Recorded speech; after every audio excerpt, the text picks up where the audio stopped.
I want to share with you a little story. So I was a brand spanking new minister, like brand new minister. And I was invited to join an interfaith clergy group. Well, you all know interfaith is my jam. World religions are my background, interfaith dialogue, all of that. I was so excited. And I was honored to be asked to join this group. They said, bring a lunch. It was like over lunchtime, and we're going to get to know each other. We'll start that way. So on the way there, I stopped at this sort of fancy deli, and they had all kinds of lovely things. And I just picked a few little cartons of things that looked delectable. And off I went to the meeting. And the question that they asked for all of us was, what was it that made you decide to become a member of clergy? Just that. And tell us about your faith path, and what is it that you love the most about your religion or your spirituality? You know, why you did that. Well, I was so excited. And they were going around this table, and we're all eating, and you know, I'm listening, and there's a priest there, and there are maybe 3 different pastors from different denominations, all very progressive. A rabbi, there's an imam. I mean, and me, it was really great. And they were just sharing so many beautiful, rich things about their personal experience. And it got to me, I was last.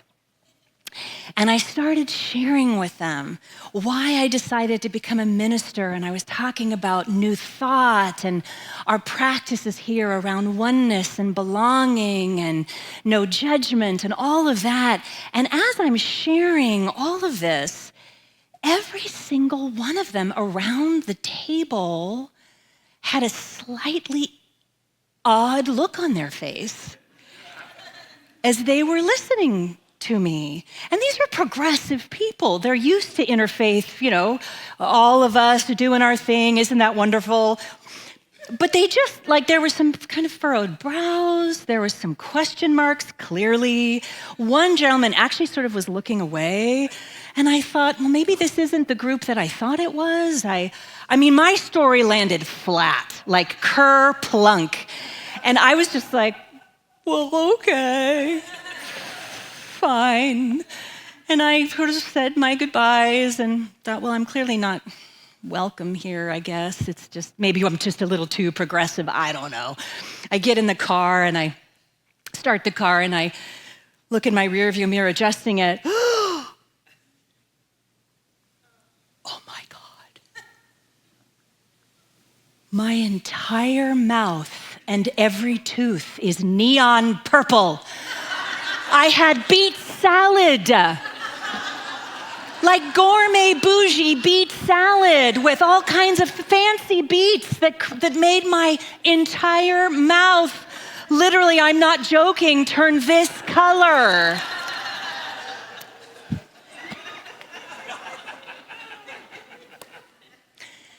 So, I learned a lot that day. The least of which, do not ever eat beet salad when you have to speak. Shelley, just note, so that you know. Okay. I literally looked like a bright purple Easter egg all over my face, all over my mouth. So why am I sharing this on Easter? Because part of it is just because of the Easter egg connection there. Can you believe the bunny brought the purple Easter egg? That made me really laugh. But also, you know, there are circumstances around sharing stories and their impact, and how we do that and how we share our stories matters. And there are so many different Easter stories. There's so many different Easter narratives. You know, each year, the week before Easter, I gather all the different stories and I lean into what's happening sort of in our collective human family, and I consider which aspect of these rich stories will inspire me the most and will create the spaciousness for all of us to sort of lean in just a little bit more so that we can continue our spiritual growth. And I want to name, before I get into all of that, that I am keenly aware that many holidays, especially Christian holidays, can bring stuff up for some folks. I understand that this whole, resurrection idea can be tricky for people, and I am going to address that. We have many folks here who, in our NTCSL community, have found us as an alternative to painful or confusing experiences in churches in their childhood or youth. You're in such good company and you are held here in such a safe way. And then there may be some of you who are like, meh, I love the Easter story. I love themes of renewal. Resurrection doesn't bother me. That's fine. And then there are those of you who may be sitting there or watching online saying, I am spiritual, not religious. Welcome to the club. So why are we even talking about this very religious holiday? That's okay. That's all right. Hang on, hang with me.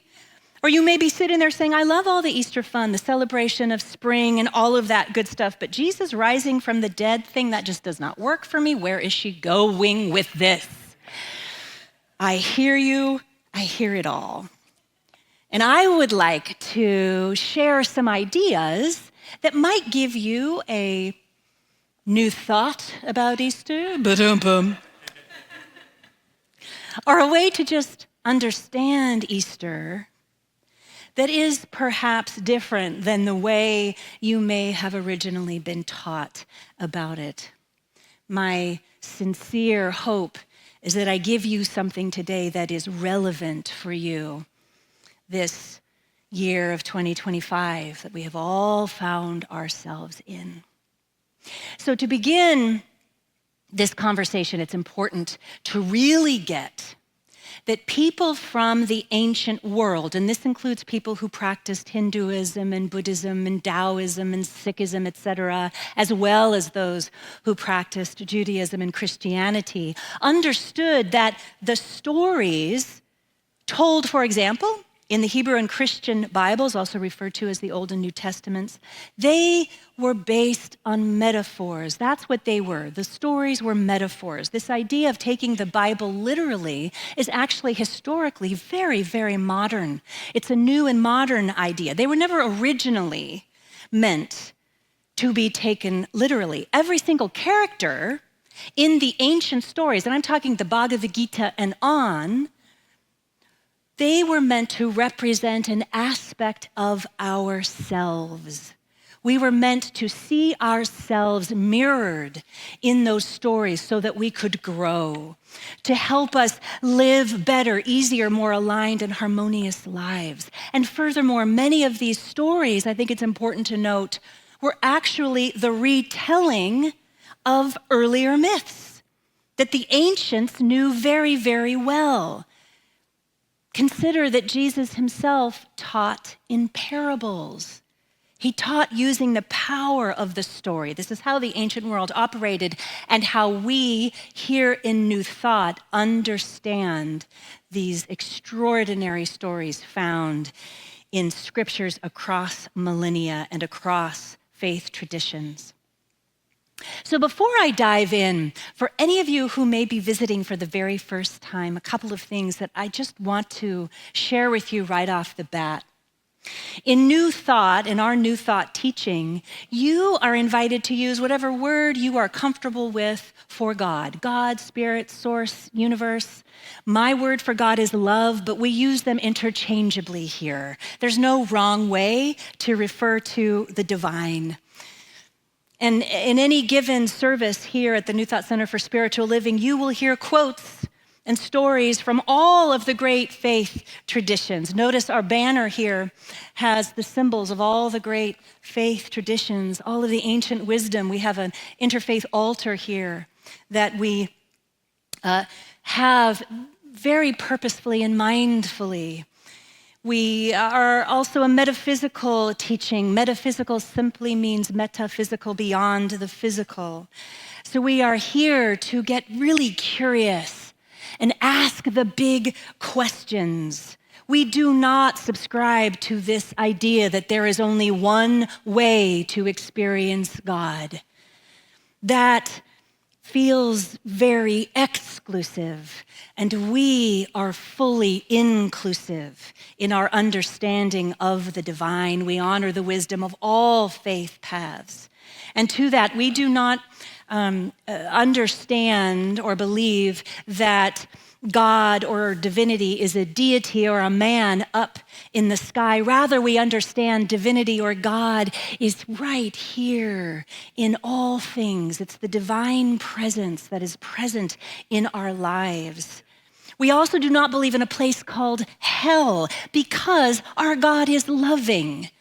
That divine presence would never create a place that is so hateful and vengeful. However, we do understand that we are quite capable, because of free will, of creating a hell of our own making.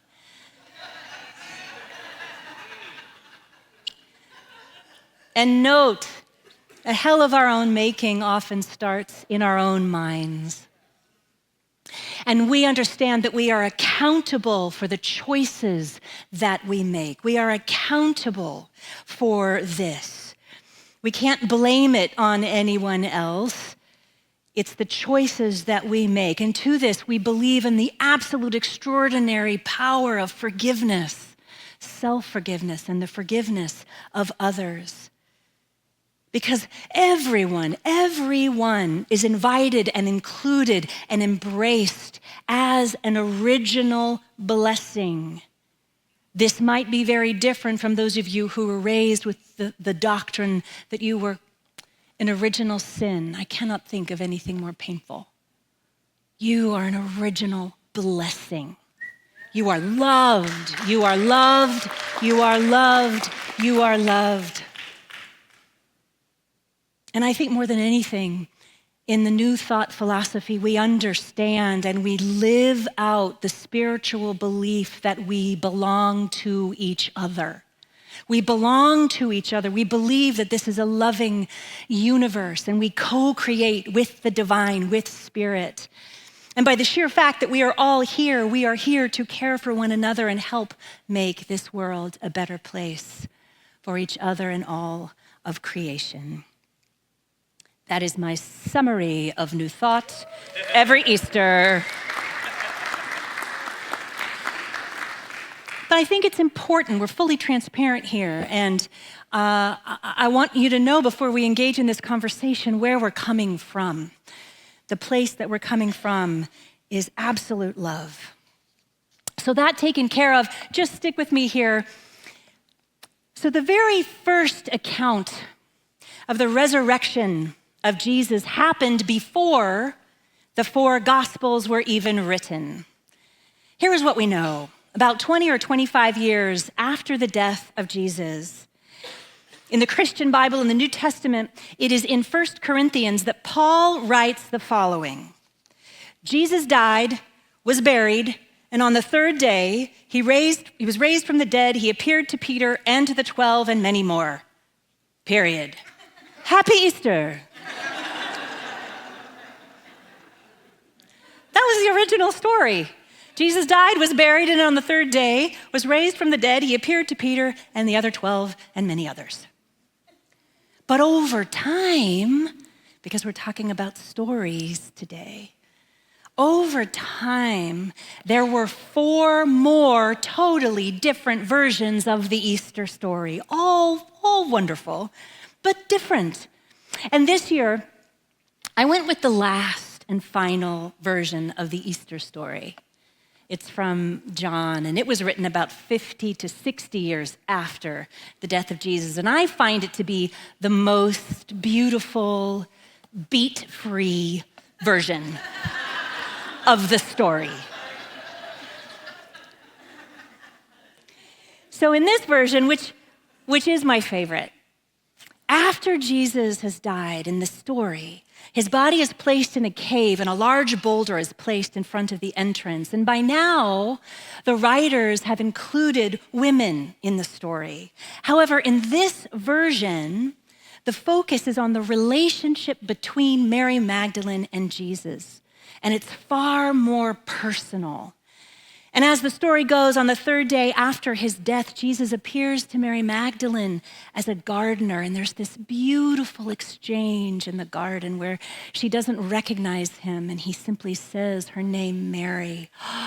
And she realizes that it's Jesus. Mary Magdalene becomes, in this story, the first person to see Jesus after his death. She becomes the first person to proclaim his resurrection.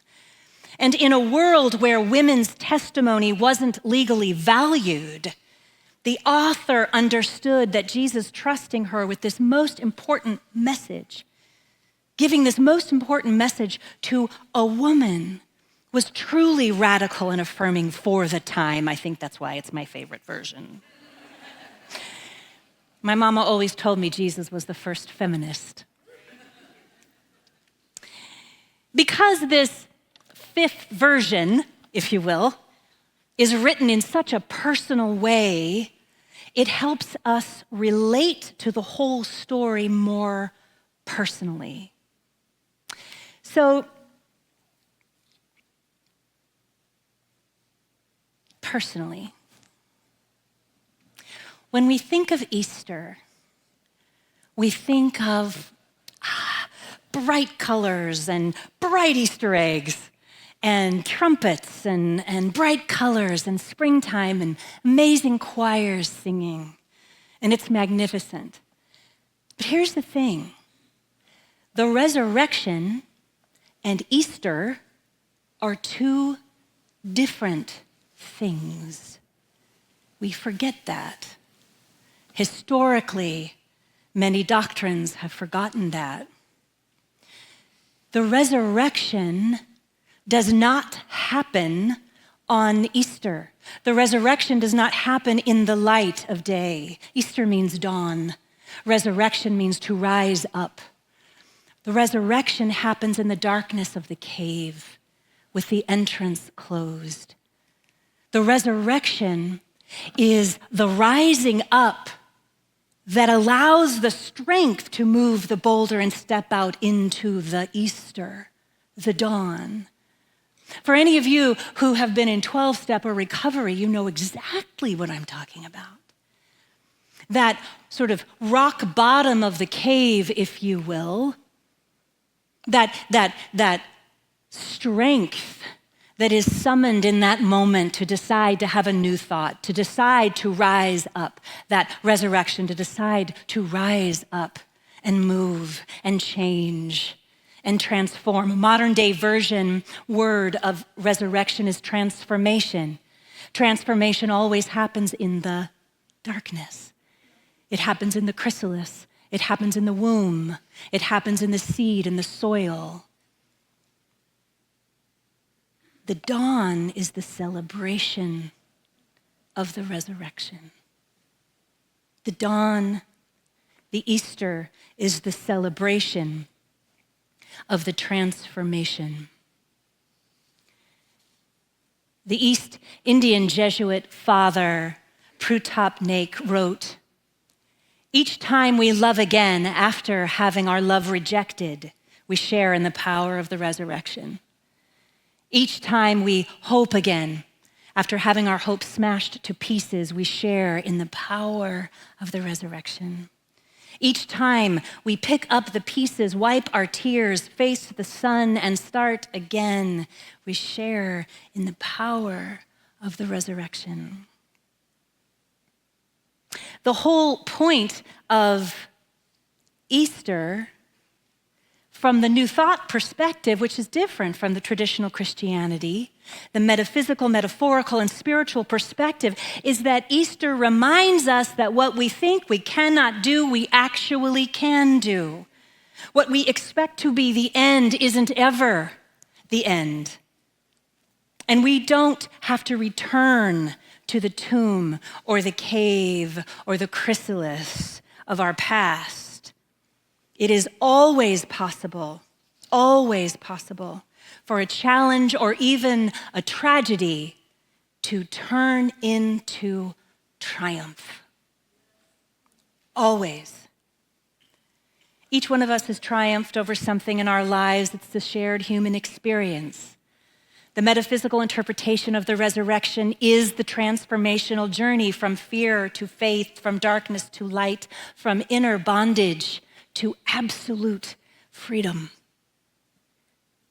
So a powerful question to ask yourself on Easter Day, this dawn, this Easter, is where are there boulders in my own life? Think about that for a moment. Where might there be boulders in your own life? And listen, I get it. You might have a very big boulder to move. And if that is the case, I invite you to lean into the spiritual truth that love itself is at the center of you, helping you, supporting you, guiding you. You are not alone. You have the strength, my love. If your boulder is something like addiction or financial challenge or a difficult health diagnosis or crisis, if you are watching from a state or country where legislation or laws are impacting your sense of identity or bodily autonomy or freedom of expression, perhaps for you, the boulder that you may be experiencing needs to be moved to simply create the room, the opening for hope. My talk today is called Celebrating Easter Hope and Joy. Soon after the election last year, I introduced to you the spiritual practice of active hope. Do you remember? Active hope.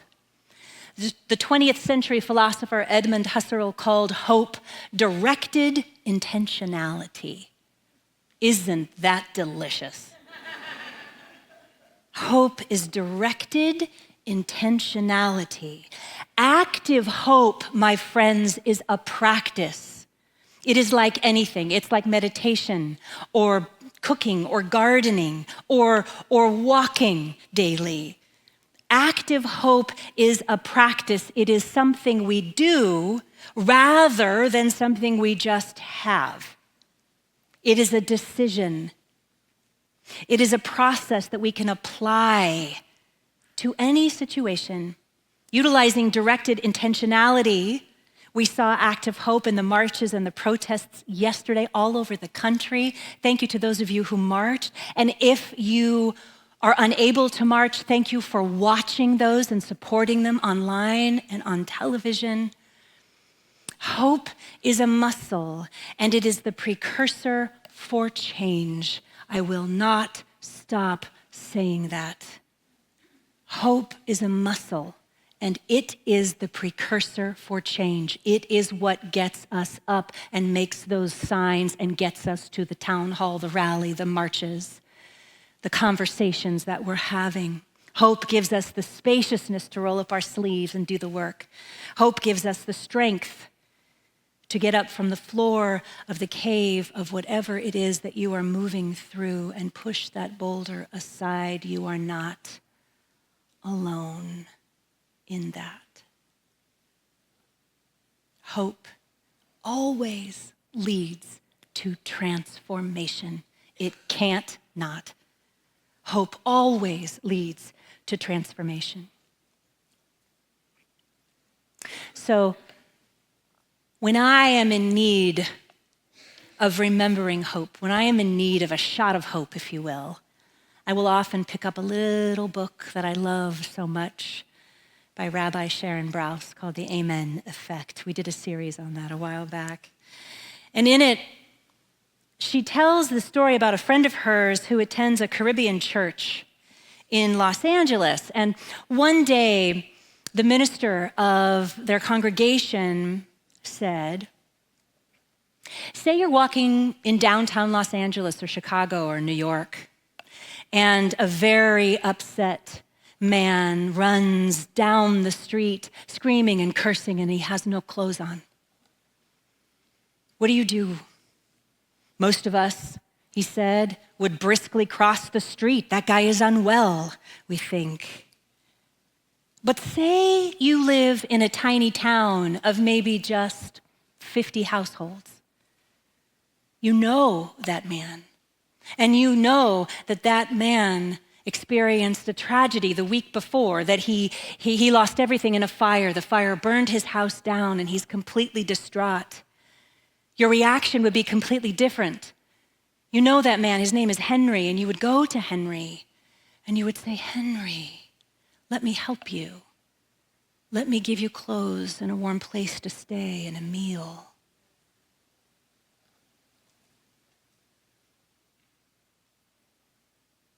I believe right now, with everything that's going on in the United States, we are beginning to wake up.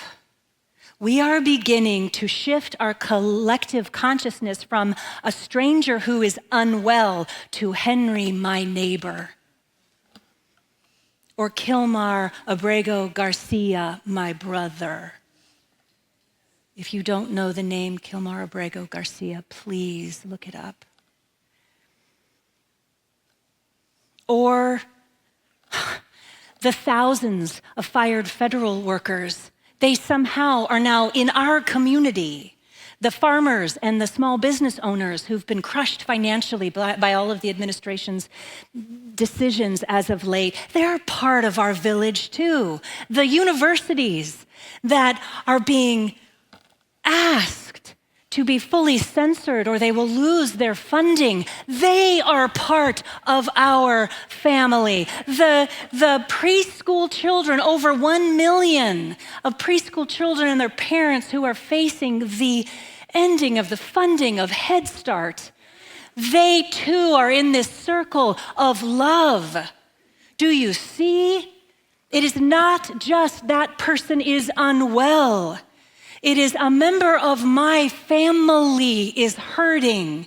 And as a person of faith, it is my job to do everything I can to support them. Are you with me?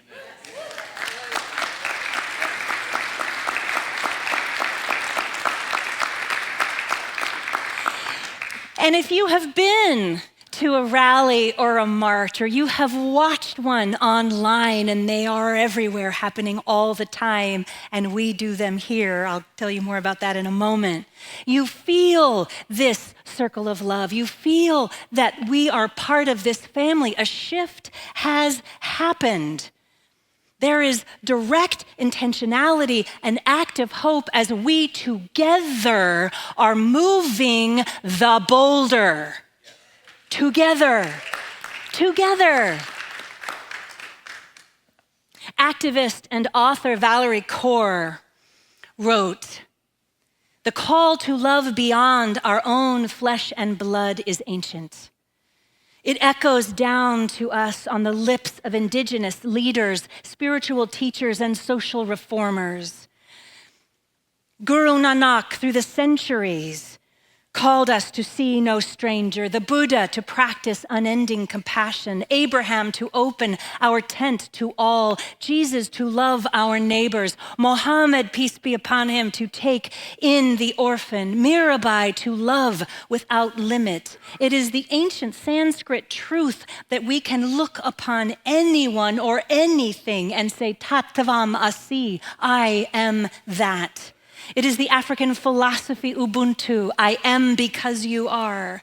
It is the Mayan precept, In Lak'ech, you are my other me. You are my other me. You are my other me.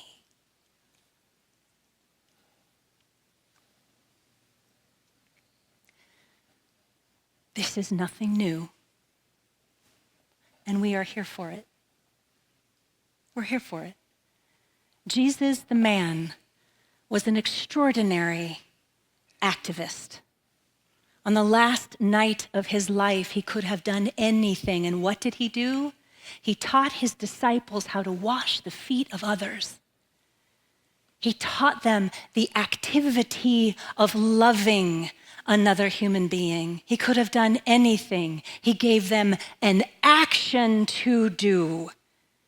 I am so sick and tired of lip service from people who claim to be spiritual and do nothing.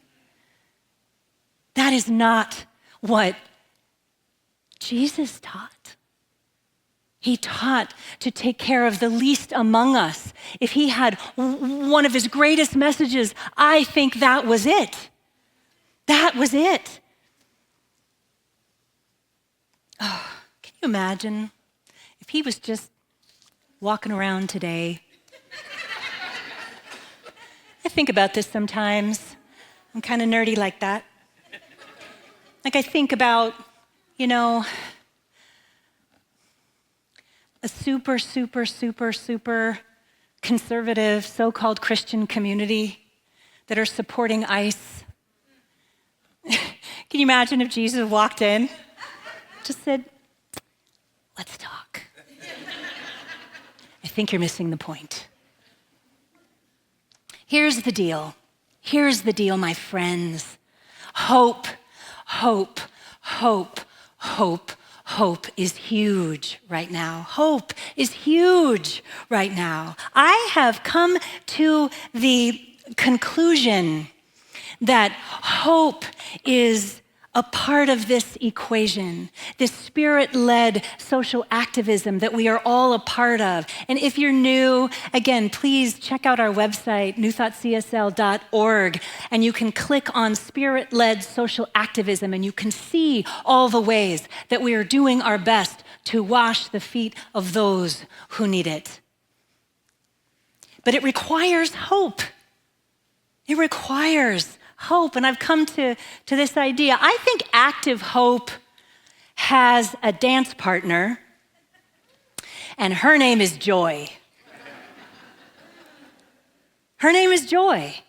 We can't do this work of moving the boulder without Active Hope. And we can't maintain Active Hope in a healthy way unless we meet it and dance in joy as we do it. Those of you who've been to the marches, you feel the joy. That's what that is. When you watch it online, that's what that is. That's what that is. So the very first Sunday of this year, I brought an empty joy jar. This is my joy jar. And I told you all that I would be putting in at least one a week, and I've been doing more than that. And I like to do it on Sunday after service, and I reflect, and I name the thing that's bringing me the most joy. And it's helping me. It's helping remind me of joy. It's helping me remember that hope and joy go together.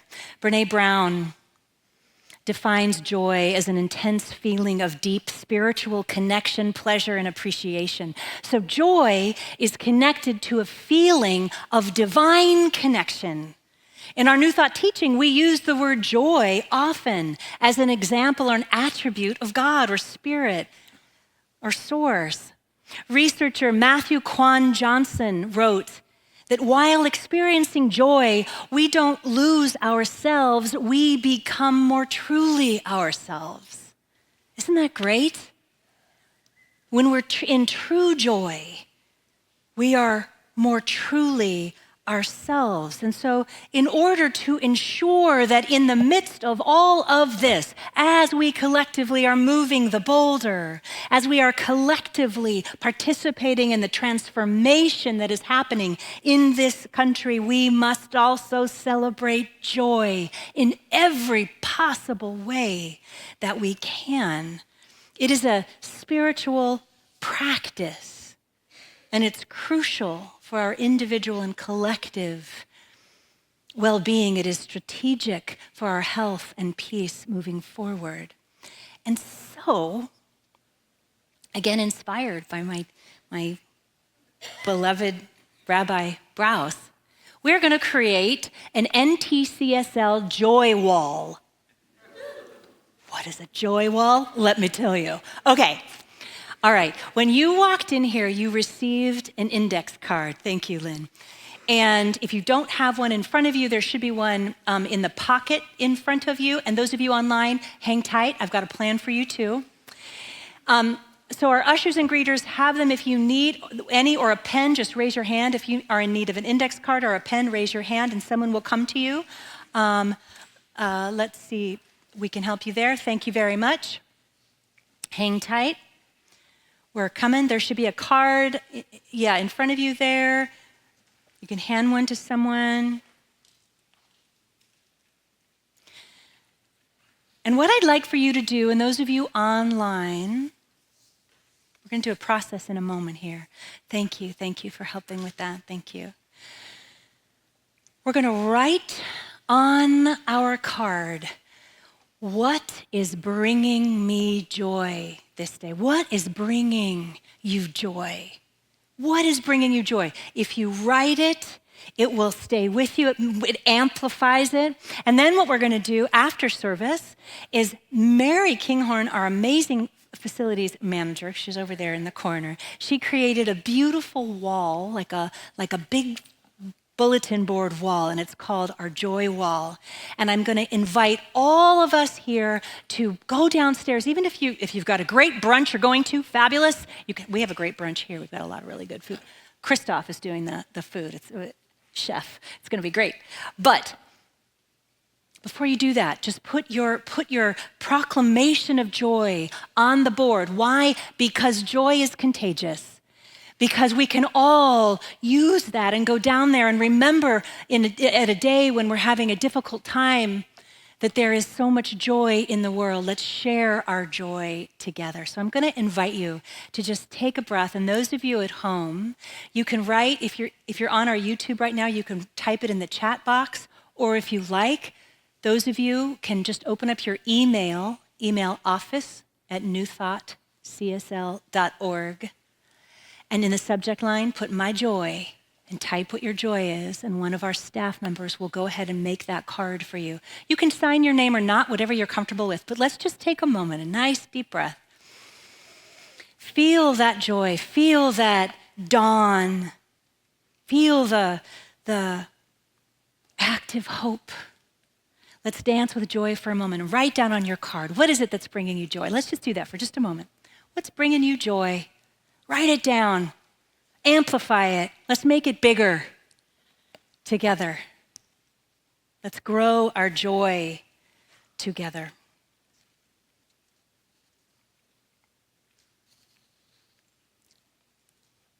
Just for a moment.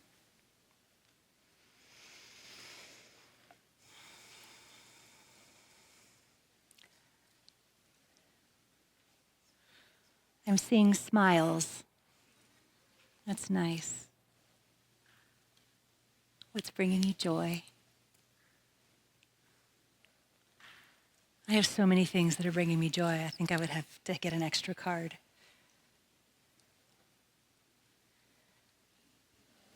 What is bringing you joy?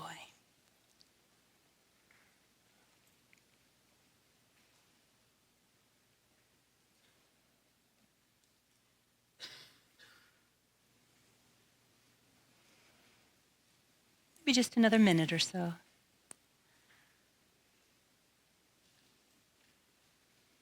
And those of you at home, I really hope you're joining in on this.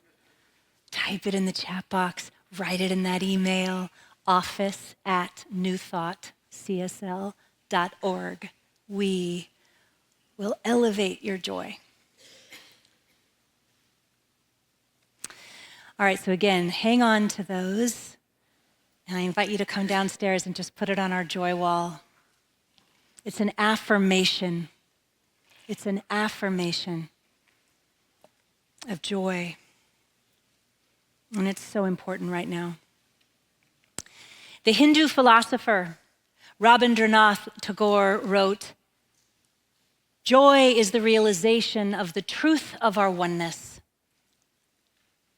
Joy is the realization of the truth of our oneness.